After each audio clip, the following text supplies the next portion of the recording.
I know what I must do, but I don't know if I have the strength to do it.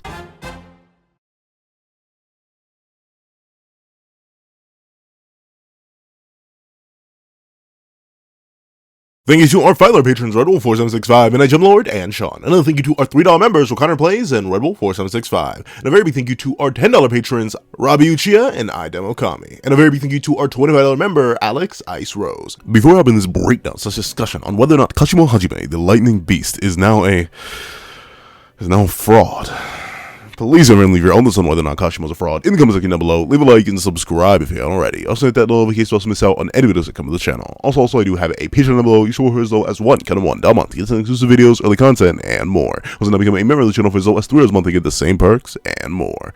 Now, let's hop into the discussion. What's up, guys? All Pencil here, and yes, we're here to talk about Hajime Kashimo. Kashimo Hajime.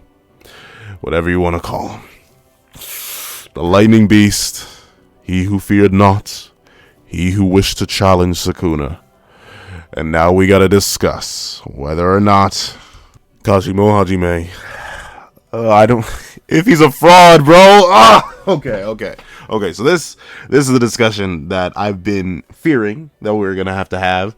And now it's no longer a fear. We gotta have this discussion. Now, you may be wondering, Pencil, what are you doing? This is Kashimo Hajime, the lightning beast. Right, like, bro literally ran the fade with he who is stronger than Yuta Okotsu when on a roll, and for all intents and purposes should have won that fight. Yeah, I'm still holding to that. Just wait, I'm gonna cook on that video. It's in the oven right now. But regardless, yes, we're talking about Kashimo, and yes, he is on fraud watch right now. Now here's the thing, right? Kashimo seems like the last character we can put on fraud watch, right? Like, let's really talk about bro's accomplishments and why, for all intents and purposes, before the recent events of the past like 5 or 6 chapters, putting Kashimo on fraud watch, it seemed like nigh on impossible. Number one, bro was the strongest sorcerer from 400 years ago. That's pretty much like undebatable. Like, notably, he did coexist at the same time as Ryu. And, you know, I have my own opinions on that fight that we'll cover in a video one day. But, like, still, regardless, he seemingly was him. By the time Ryu was on and popping and trying to make a name for himself, Kashimo was already really, really old. And still soloing entire armies of people set up by Kenjaku. Kenjaku came up and was like, hey, yo, bro, like, I'll be real with you, dog. I don't really want to smoke right now. Oh, I'm just not like that. I'm not like, you can chill. Don't hurt me, bro. Don't hurt me. I'm just here to help out. I'm not in fighting shape, bro. Please don't throw my hands. So, thusly, Kashimo, 400 years ago, a beast, a legend, a monster. In the modern day, because obviously that's where we get a lot of the Kashimo's good stuff. He ran up on Panda. Now, admittedly, Panda is, how do I put this? Panda is, well, he's a panda. And he sucked. Okay. I know. I'm known for my unorthodox amount of panda distaste, and you know I can't justify it for y'all. Multiple people, even my own friends, have asked me to justify it. I can't. I just don't like him. But regardless of that, Panda is kind of like that. Like, no lie. He's probably like a high grade 2, low key, low grade 1 level fighter. Like, think about it real quick. He ran up on Mekamaru, managed to beat Mekamaru. And we know Mekamaru's kind of like that when Mekamaru gets a little bit active. So thusly, we got to put respect on Panda's name. And, you know, he had a whole arc where he just saw his own pops get packed up. You know, all that cursed energy boosting from that negativity was going crazy in Panda's brain. You know, Panda got the drum form. He got the bass form. He had the secret sister form that's kind of been like hinted at and hyped up for over 100 chapters. You know, Panda, low Kizzle, was Himothy. Okay, that's a lie. Like, I'm not even gonna begin to pound that lie to y'all. He's not him. He never was, never will be. That boy is far. But regardless, he was kind of him. All right. And what does Kashimo do?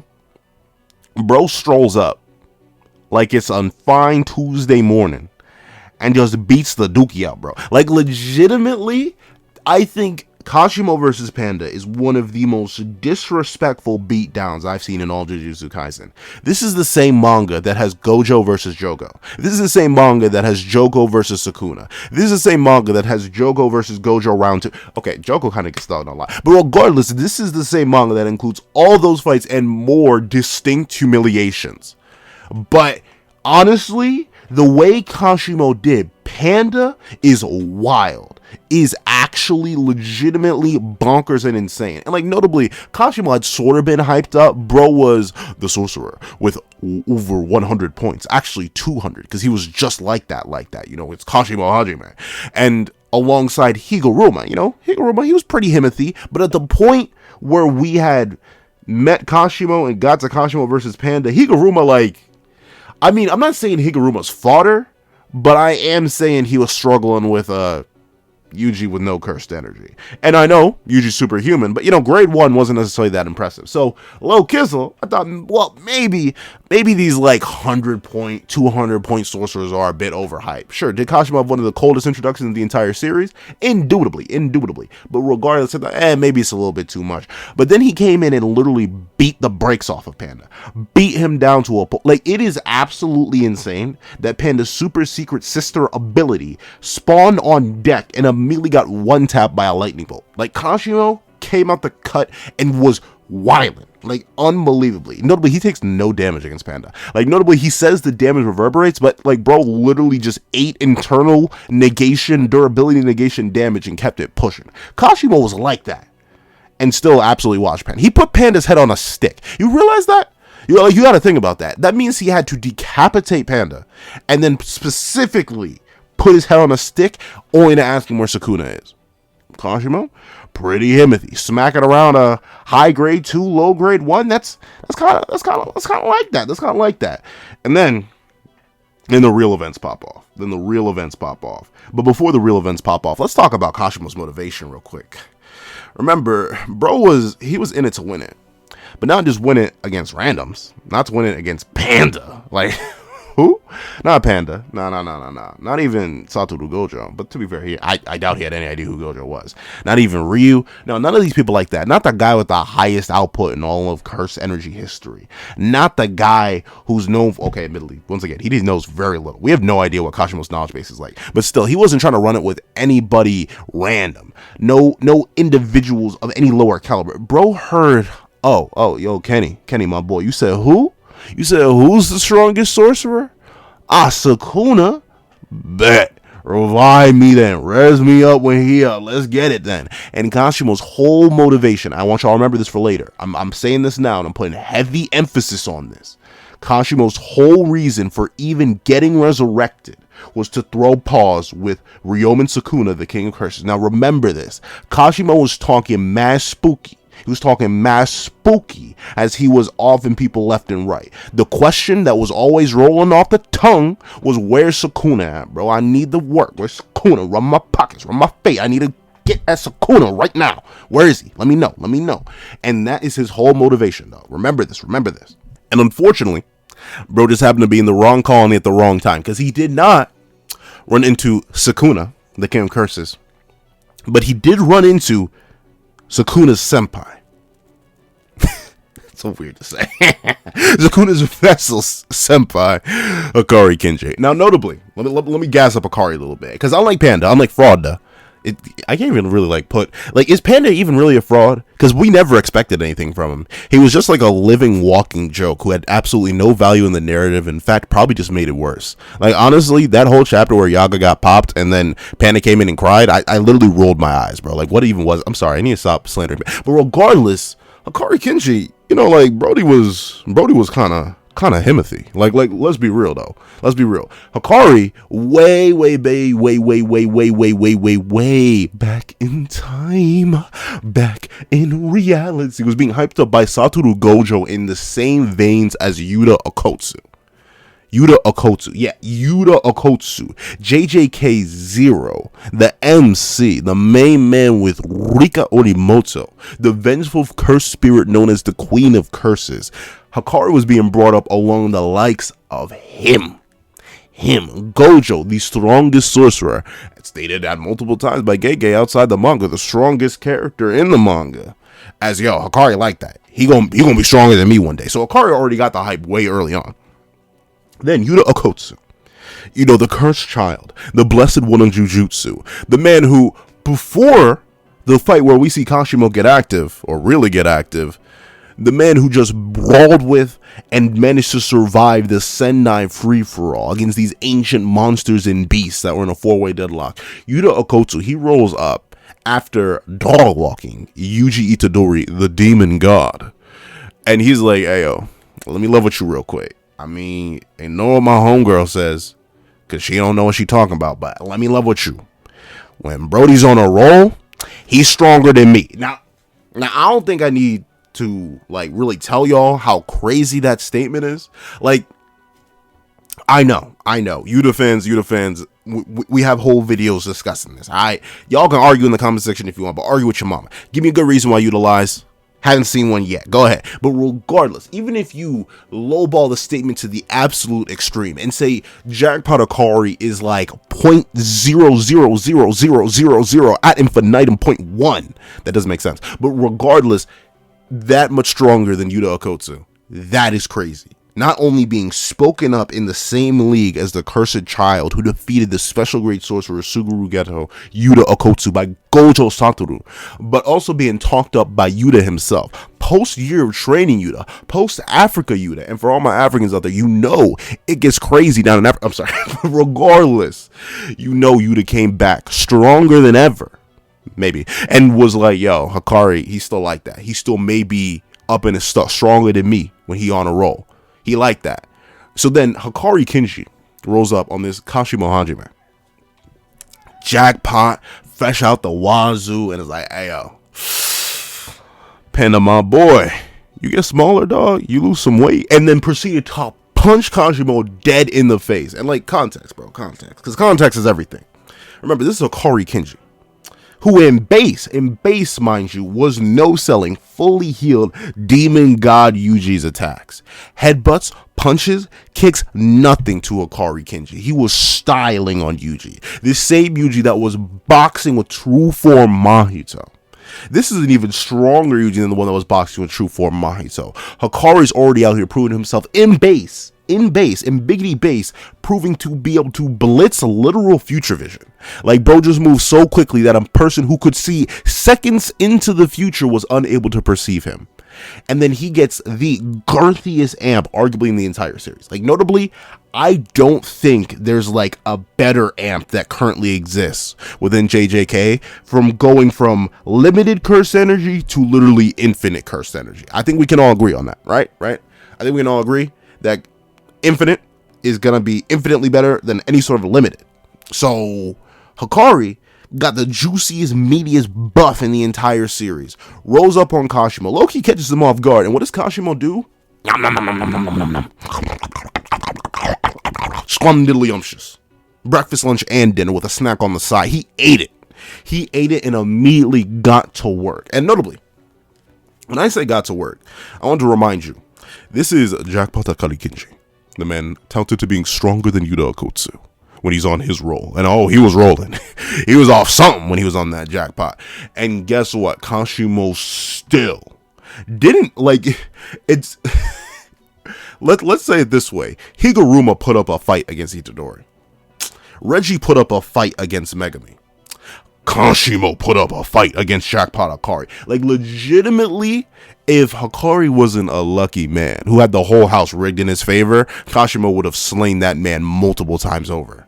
Bro blasted his arm off, blasted his torso open, blasted his brains out. Like, legitimately, it is absolutely insane the kind of work that Kashimo was putting in. Put any other character, not named Satoru Gojo, Ryoma Sukuna, don't worry, we're going to get to that, but put any other character in Hikari's scenario when he's getting his brain blown out, his guts blown out, his arm blown out, darn near his back blown. Okay, I'm sorry. But regardless, he's getting blown out left, right, and center. Put any other character in that position, and they're immediately perishing. Kashimo caught 4 bodies. Okay, not 4. I think like 3. But still, he caught 3. Now, realistically, that final one was supposed to take Hikari out too. He just pulled out a binding vow. So realistically, Kashimo caught 4 bodies on someone who's in, if not above, well, okay, not above, but in that special grade tier, according to 2 special grades. 2 special grades. Hikari has praise from both Gojo and Yuta. Glaze from both Gojo and... You don't get much better glaze. The only better glaze you can get is glaze from Sukuna himself. Like, legitimately, that's the only better glaze, and it's probably equal to Gojo glaze. But Gojo, he'll be. I'll give the Gojo people something. He do be glazing a lot of people. Gojo be glazing a lot of people. So still, it's super duper impressive that Kashimo, he proved he was like that in his major encounter, in his big bad battle that was carrying the summer. Bro really was like that against an opponent that realistically just cheated. Like, I'm not gonna lie, Hikari Kenji is the biggest cheater in all of JJK. Bro literally has the house rigged for him. So Kashimo proved indubitably that he was like that, right? Like, even after the battle against Hikari Kenji, after swinging blow for blow, going bar for bar with Hikari Kenji, he really ended up with like a couple scratches, a mark here or there, some nicks left and right. Like, bro really left the battle with minimal damage, just 0 cursed energy. That is mad impressive. That is mad impressive. Swinging up against someone with infinite cursed energy. And Kashimo just kept up and was kind of like working him from time to time, left and right, up and down. You know how it gets around town. Like, Kashimo, for all intents and purposes, had proved he was him. Slapping Frauda, keeping up with Hikari, in my opinion, being able to beat Hikari. Don't worry, I'll back that up eventually. Just give me some time. Let me cook. But regardless, all of that is to say that Kashimo Hajime was super duper impressive. He was crazy. He was great. Like, I think after that, pretty much everybody had come to the consensus that Kashimo had to be a top 10 character. Like, I don't know if you were around in the era, but like, heck, even as of recent, people still are up there. You know, like, Kashimo pretty solidly a top 10. It's hard, if not nigh on impossible, to name 10 whole characters in JJK stronger than the man who boxed the man with infinite curse energy and who stated stronger than Yuta Okotsu. Like, it's pretty difficult to do that. Dare I say nigh on impossible.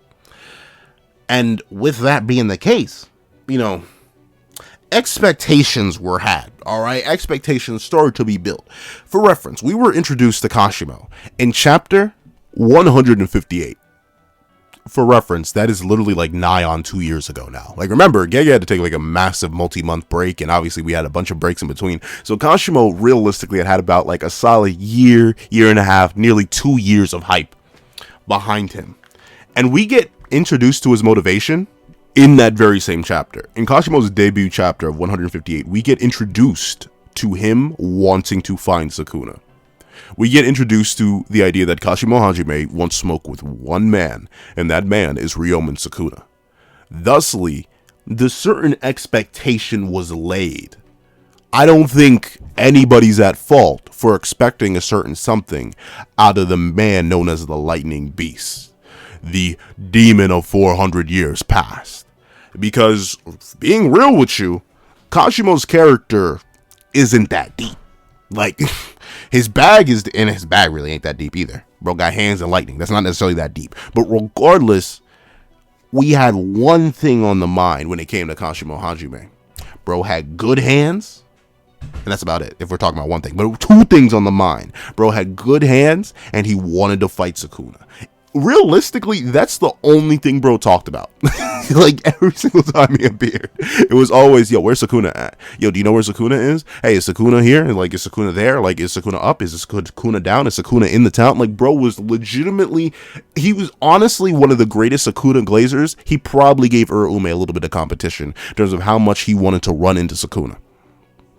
So thusly, I think it's reasonable to assume, as an audience, that we were kind of hyped to see, you know, Kashimo get down and dirty, right? Like, it was kind of low-key expected that the way bro was talking about Sukuna, that if any sort of scenario were to occur where he could hypothetically encounter the King of Curses and a round of fisticuffs, that it was on sight. It was on scent. Forget sight. They didn't even have to see each other. It was on sense. The moment he was in the same colony as the King of Curses, he would run up like a certain other certain other fraud. Well, now, I'm on Ryu's.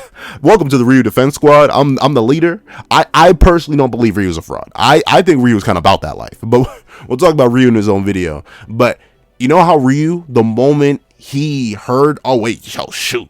Not even The moment he sensed that Sukuna had entered Sentai, bro was like, wait a minute, let's get in it, dog. Is that him? Let's run up. And he ran up. I thought, and I think many others thought, that Kashimo was gonna be on that type of timing. That, oh, you're here, you're outside, I'm literally right outside too. And he would just instantly apparate to right where Sukuna was. No matter what, because once again, this is this character's entire motivation. He's not Uro. Uro had a whole motivation about optimizing her second life, getting to do things she didn't get to do before, proving her strength to those who once doubted her. All right, that's a deep motivation that's tied into the background of the character. Ryu lived a second life because he was unsatisfied, because he wanted to discover that wonderful, gorgeous munch that existed within reality, hoping that he could find someone who could satiate his bottomless hunger. Ryu, bro, had motivation. He was cooking. He was ready. Kurushi, he just really liked the taste of iron. And bro was about that life. Even Curse Naoya, he came back with a vengeance. Curse Naoya wanted to smoke with Maki. And what did Curse Naoya go get? Guess what? The smoke with Maki. So all these people came in and had complex goals that didn't pertain to specific characters, goals that were general, that ended up being satisfied by specific characters, and goals that were character specific that ended up being met. I mean, admittedly, Naoya did not get his get back on Maki, but regardless, Naoya went for it. Ryu went for it. Uro went for it. Kurushi went for it. Every other character in the Killing Games pretty much went for it the moment the opportunity was presented to them. So, imagine my disbelief, my horror, my shock, and my bamboozlement when I open up chapter 225 of Jujutsu Kaisen and find Kashimo Hajime, the lightning beast, the man whose only goal established throughout the entire series to the point where he was willing to let himself die to Hikari's hands instead of using his curse technique because he was saving it, slurping it up, leaving it locked up for Sukuna himself. I see this man posted up with fodder. He's standing 2 feet away from Panda, Inumaki, Shoko, Momo. I can't say Miwa. Miwa's the god of the verse. But regardless, yo, what? Kashimo, he's right there. You know where he's at. Have you? Okay. Now this one's gonna be personal. I feel like everyone's lived this experience once though. Have you ever had that friend that has talked the most smack, talking how they're gonna get active? Oh, they gonna do that. They're like that. They really bout that life. Like, yada, yada, yada, yada, yada. But when the situation presents itself, when the opportunity is at the forefront of reality, when there's no other reason, logical or illogical, to not propose and accept this opportunity that has been presented to you by the universe itself, and they immediately flake harder than Tony the Tiger, that is Kashimo. And there's no other way to put that. He knows where Sukuna is. He knows exactly where that man is. He has full details, diatribe, all the information you could want in the planet. And I need to remind you, this is inexcusable. This is inexcusable on Kashimo's part because it's his whole character. Bro has one use of his curse technique for Sukuna and he's standing around. Y'all, if you were to tell me right after the Hikari fight that Kashimo Hajime would be reduced to a Sukuna glazer, my blood pressure is through the roof right now. You're telling me that Kashimo Hajime is standing around where he knows exactly when Sukuna's at, when he knows exactly where Sukuna's at. Like, Sukuna literally sent the address. Like, Sukuna said, pull up, let's 1v1. Sukuna's at the courts right now, and Kashimo's at home, still talking smack on Xbox. Like, legitimately, bro is out there, waiting and ready. And Kashimo's standing around and just glazing, bro. Straight slopping. Like, I swear, this is some of the greatest glaze I've ever seen. This is some of the greatest inverse glaze I've ever seen. I haven't seen glaze this good since Sinbad and Magi. That's the kind of glaze we're talking about here, because that's all Kashimo's doing. Bro ain't whipping out no curse technique. Bro ain't throwing a fisticuff or nothing. Bro's standing around watching the battle in the same room as Panda, bro. Like, so,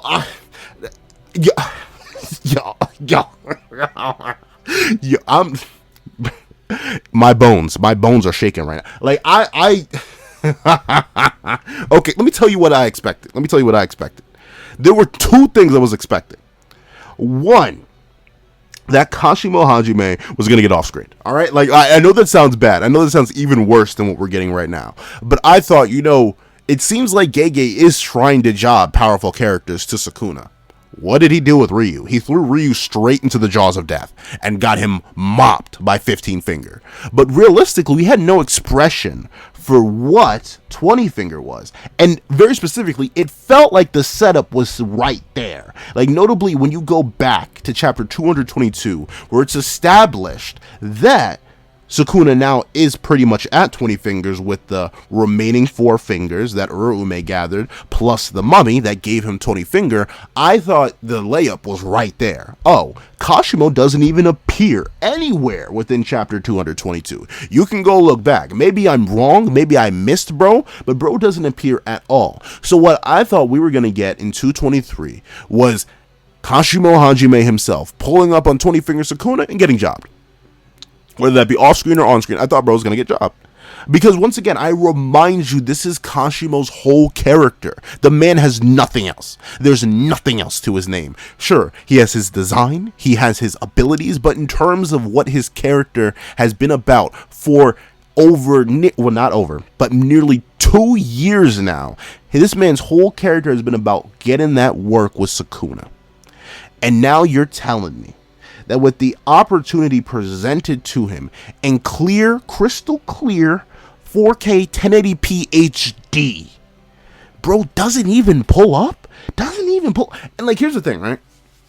Kashimo Copers, trust me, I like the idea, because a lot of the cope that's been happening for Kashimo fans, a lot of the copium we've been huffing is that, maybe bro was convinced that, obviously, we gotta let Gojo at least wear him down first. So we want to have a real chance against Sukuna. We can't just leap in. But I'm sorry. You mean to tell me that Kashimo Hajime, of all characters, after wanting to smoke with Sukuna for over 400 years, would be happy with Gojo's sloppy seconds?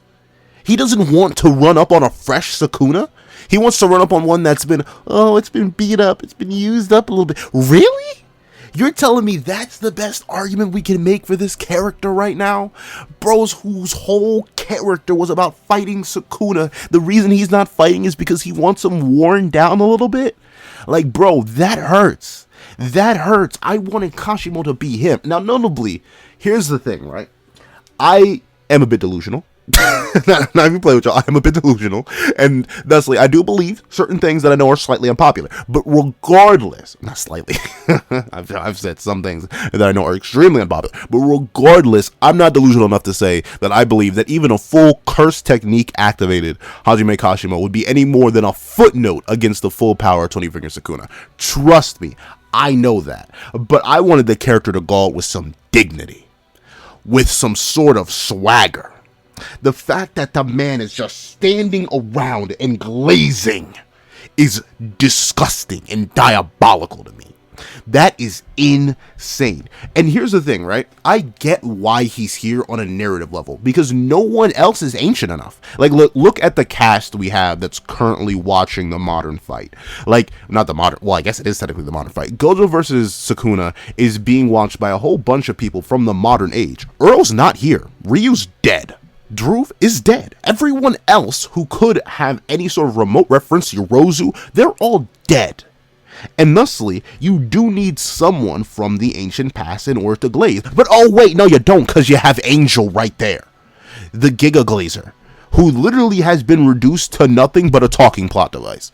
If that anymore, because their plot function is served. So realistically, seeing Kashimo Hajime, a character who was so hyped up, a character who has one of the best fights on, inarguably probably like a top 5, on a good day, a top 3 fight in the entire series, being reduced to nothing but a Sukuna Glazer, who is literally out here just being shocked, scared, and confused. But oh no, Sukuna has a barrierless domain? Maybe I'm not like that. Oh no, Sukuna's really like that? Oh no, he's like a god. He activates curse techniques and switches between amplification and innate technique quickly. If Gojo didn't have the 6 eyes, Sukuna would even best him in cursed energy efficiency. Like, Kashimo, how, bro? How did you get reduced to just a Glazer?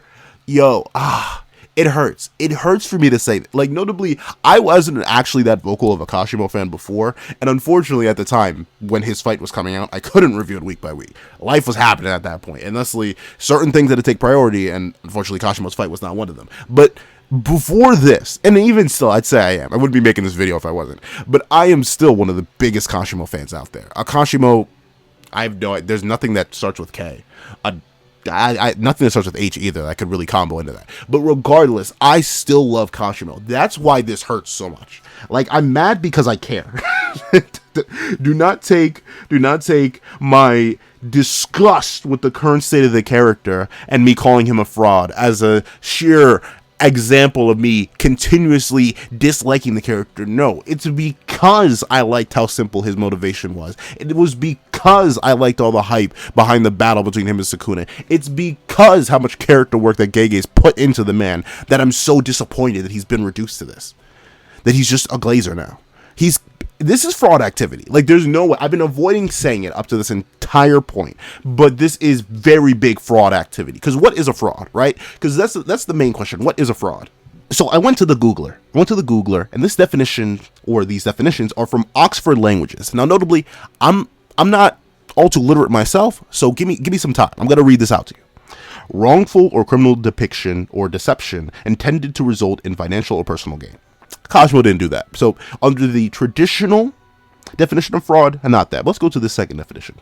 A person or thing intended to deceive others, typically by unjustifiably claiming or being credited with accomplishments or qualities. Kashimo was accredited with the quality of wanting the smoke.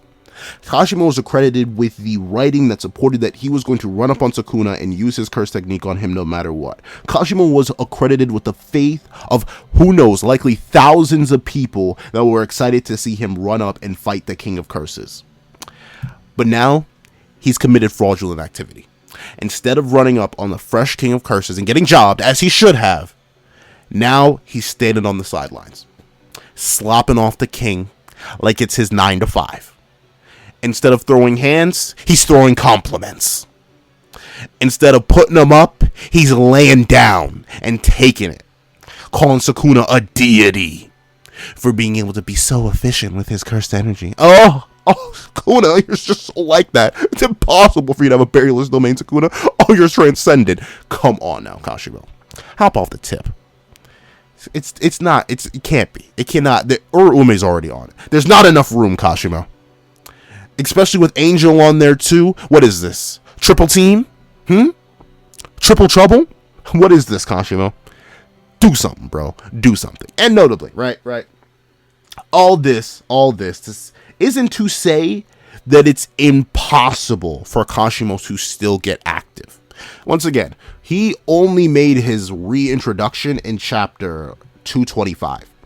At the time of recording, the latest chapter out is 226. So there's still time, even within the time frame of Gege saying, "Oh, I'm shutting down this series in this year. Get ready, y'all." There still is 6 other months where Kashimo could hypothetically start cooking. But any cooking from this point on is going to seem the slightest bit fraudulent. The fact that he didn't want the ones, and he's standing alongside Panda, glazing Sukuna instead of fighting him, is unbelievably disappointing. And Kashimo, that's the saddest thing of all. However, That's what I think. I think Kashimo's mad disappointing for not running up on Sukuna, but do you think differently? Do you think Kashimo's doing the right thing? Would you do the same thing in Kashimo's scenario? Do you think I'm wrong for accusing Kashimo of being a fraud? Please let me know all that and more in the comment section down below. Thank you guys so much for watching. Do like, share, comment, and subscribe. Make sure the notification bell to miss out on any videos that come to the channel. Also, I do have a Patreon down below where you can support for as low as $1 a month. You can link exclusive videos, early content, and more. You can also now become a member of the channel for as low as $3 a month to get the same perks and more. Now, thank you guys so much for watching once again, and I hope you guys have a wonderful day. This is Attack on the Pencil, writing off.